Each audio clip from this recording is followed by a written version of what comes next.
Hola, ¿cómo andan? Un placer volver a saludarlos por este medio. Bueno, vamos a seguir con lo prometido, porque lo prometido es deuda. Y vamos a hablar hoy de TOC, de trastorno obsesivo compulsivo, este inmenso mundo del que me han llegado muchísimas preguntas, muchísimas consultas de cuándo iba a ser el video de TOC. Pero bueno, vamos a tratar de resumirlo y que les queden, digamos, las principales ideas, que es lo que uno busca transmitir a través de este canal. El TOC es un trastorno de ansiedad que se caracteriza por la presencia de dos grandes síntomas, que son las obsesiones y las compulsiones. Las obsesiones uno las puede describir como pensamientos intrusivos, rumiativos, no deseados sobre todo, que afectan significativamente la calidad de vida del paciente. Y que generan muchísima ansiedad, muchísima ansiedad a niveles bastante importantes. Y el paciente, la única forma que tiene de bajar esa ansiedad es a través de compulsiones o rituales. Las compulsiones son actos generalmente repetitivos que el paciente no desea hacer, pero que los hace para disminuir esa ansiedad tan importante, tan enorme, tan grande, que le genera tanto malestar, ¿sí? Y por lo general, estas compulsiones pueden ser como conductas, como por ejemplo un lavado de manos exacerbado, o también a nivel de pensamientos. Hay pacientes que por ahí tienen que tener determinado tipo de pensamiento en determinada frecuencia, en determinada cantidad, para disminuir esa ansiedad, ¿sí? Por lo general se ve más el tema más, digamos, en cuanto a las conductas que los pensamientos, pero pueden aparecer de ambas partes. ¿Por qué hacen estos rituales? Pueden ser para reducir esa ansiedad, como les digo, que les genera, o también pueden ser porque ellos piensan que haciendo ese ritual evitan que pase algo malo, evitan algún daño, ya sea para ellos o para un tercero. Entonces, los tipos de obsesiones son muchísimas, ¿sí? O sea, los tipos de pensamientos obsesivos que puede llegar a ver, ¿sí? Pero a grandes rasgos se pueden agrupar en ciertos grupos. Por ejemplo, uno de los tipos de obsesión es la contaminación, que es un miedo muy intenso a la suciedad, a los gérmenes, ¿sí? Entonces, por lo general son personas que tanto su higiene personal como la higiene del lugar donde viven, como la higiene de cualquier lugar donde habiten, la hacen de forma muy perfeccionista, podríamos llamarle. El caso más común en esto es el tema del lavado de manos. Realmente son pacientes que si van al baño, si salen a la calle, si tocan algo o lo que fuera, se lavan las manos, que eso no está mal, sino que es el tema de la frecuencia y la intensidad con la que lo hacen. Algunos pacientes me pueden comentar, por ejemplo, mirá, Ivana, si yo no me lavo las manos menos de 20 veces, sé que puedo llegar a tener algún germen. Y generalmente son pacientes que cuando uno les toca las manos, tienen manos muy ásperas, muchas veces con lastimaduras, ¿sí? Porque se pueden lavar con el jabón más caro, el jabón más hidratante o lo que fuera, pero la exposición constante y el tema de que todo el tiempo, porque no es un lavadito de manos así, esto es un lavamanos, digamos, que muchas veces tiene que tener o sea, un determinado conteo, cuentan 1, 2, 3, 4, 5, 6, 7, 8, 9, 10 y ahí terminan y se enjuagan y quizás eso lo tienen que hacer 15 veces, por ejemplo, por vez que se lavan las manos. Por eso hablamos de frecuencia y hablamos de intensidad. Otro de los rituales es la seguridad, ¿sí? Por la posibilidad de que algo malo ocurra, un accidente, un incendio, lo que fuera. Entonces en esto generalmente se ven pacientes que chequean muchas veces las llaves de la casa, si cerraron bien la puerta, si apagaron la luz, si apagaron el aire, si apagaron la estufa, ¿sí? Pero también, como siempre recalcamos, la frecuencia y la intensidad. Orden y simetría, ¿sí? Tiene que estar todo, digamos, ordenado, simétrico y una disposición correcta. Generalmente son pacientes que milimétricamente literalmente, acomodan las cosas, ya sea objetos, cosas en la cocina, en el baño, en cualquier lugar de la casa. Religiosas o morales, por lo general son pacientes que tienen creencias religiosas, éticas y morales muy arraigadas, muy rígidas, y todo el tiempo piensan en ello y el temor es a cometer algún pecado o a cometer algún acto que esté como por fuera de esas normas sumamente rigurosas de ética y de moral que tienen. Después el otro es la agresión o la violencia, ¿sí? Este me atrevería a decir que es uno de los más molestos. Son pensamientos que aparecen de forma automática, de forma no deseada, y el paciente dice, pienso por ahí que quiero hacerle algo de malo a algún familiar, a alguien que ellos quieren mucho, incluso a ellos mismos, pero ellos no sienten, o sea, ellos saben que no sienten eso, ¿sí? O sea, contrariamente a sus sentimientos, a sus emociones, aparecen estos pensamientos y son sumamente molestos. Y después la otra es la de la salud, que por lo general temen enfermarse ellos mismos o que sus familiares se enfermen, ¿sí? Y son pacientes que por ahí van todo el tiempo al médico, se hacen chequeos todo el tiempo o incitan a que sus familiares lo hagan también. Ahora bien, si ustedes se fijan, dicen, bueno, la clínica, o sea, los síntomas son bastante claros.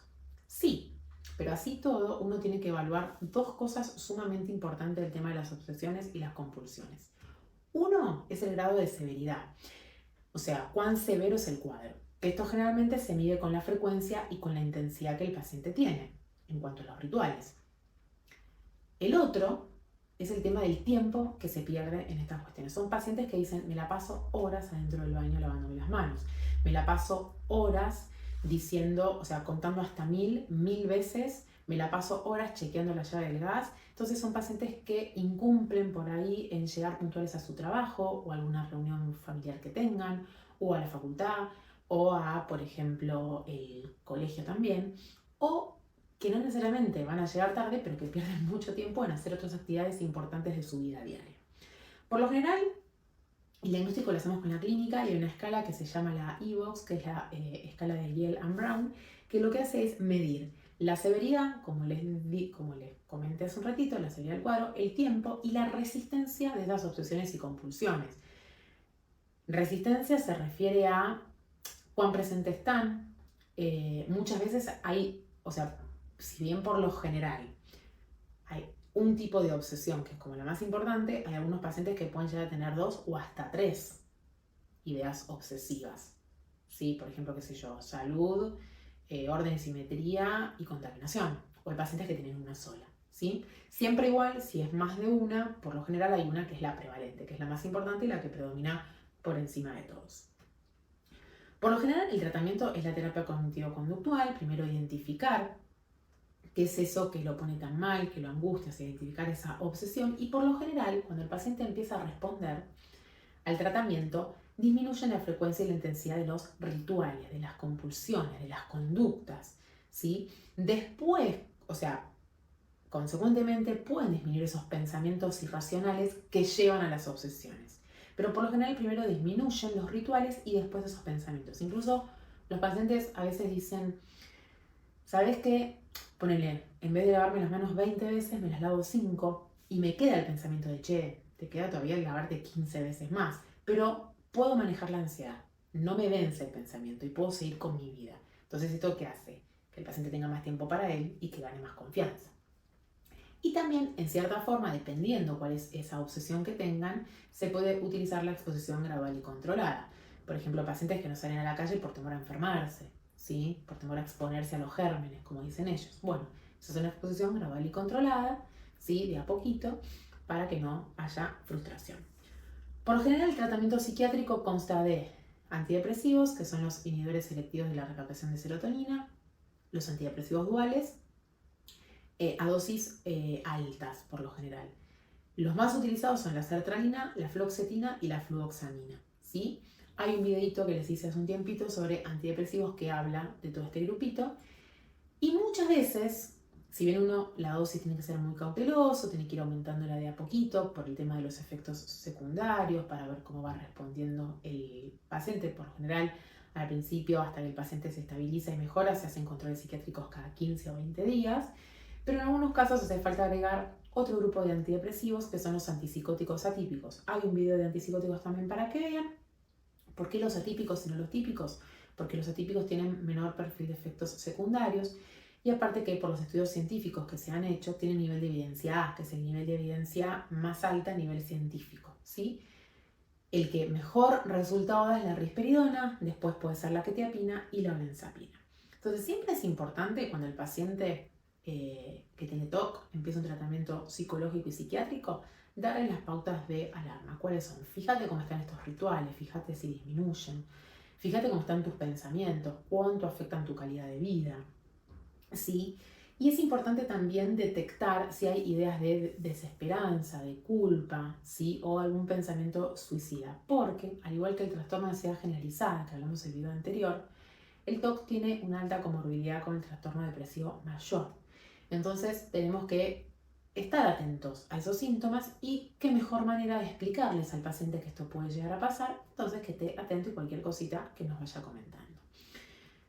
También, bueno, que estén atentos a cuán dificultoso es el tema de controlar el tema de los rituales, si aumenta la intensidad, si aumenta la frecuencia, ¿sí? Y es sumamente importante también que el paciente sea consciente de este tiempo que pierde haciendo estos rituales para que con el paso del tiempo en el tratamiento vaya viendo que ese tiempo lo va recuperando. Es muy importante también saber, o mejor dicho, que sepan que hay muchos pacientes que consultan pensando que tienen TOC y no tienen TOC. ¿A qué voy? Una cosa es tener un trastorno obsesivo de la personalidad, que son personas con un nivel de pensamiento muy rígido, muy estructurado, inquebrantable prácticamente, con ideas morales y éticas muy arraigadas. Son personas que les cuesta delegar tareas porque nadie las hace como ellos. En general también son muy protocolares, muy como sumamente, pero de una forma exacerbada, respetuosos a la hora de dialogar, ¿sí? Les preocupa mucho el orden, la simetría, el llegar a horario a algún lugar, ¿sí? Se irritan cuando esto no pasa, ¿sí? Esto no es tener TOC, esto es un trastorno obsesivo de la personalidad. Ustedes piensen que para que se haga un diagnóstico de TOC, por lo menos tiene que haber obsesiones y compulsiones. Y en el trastorno obsesivo de la personalidad, solamente lo que está, digamos, lo que uno percibe justamente es un pensamiento muy obsesivo, ¿sí? Una personalidad muy obsesiva. No hay rituales, no hay compulsiones. Dato de color, para que tengan en cuenta, hay una película que les recomiendo que la vean que se llama El Aviador, actúa Leonardo DiCaprio, y es un caso real de un aviador en Estados Unidos en el año más o menos 1920, que era Howard Hughes, que tenía TOC, ¿sí? Y en ese momento no había toda la información que hoy hay de TOC, y entonces, no les voy a spoilear la película por si no la vieron y la quieren ver, pero al no hacer un tratamiento se ve como los síntomas de este TOC tan severo que tenía él empiezan a aumentar en frecuencia, en intensidad y cómo afectaban su calidad de vida. La realidad que se los recomiendo, es una película excelente, yo la vi varias veces, ¿sí? Y me parece que describe de una forma bien gráfica un caso bien severo de lo que es el TOC y lo que sucede si no se recibe el tratamiento en tiempo y en forma. Bueno, espero que estén muy bien y nos vemos en el próximo video. Un beso.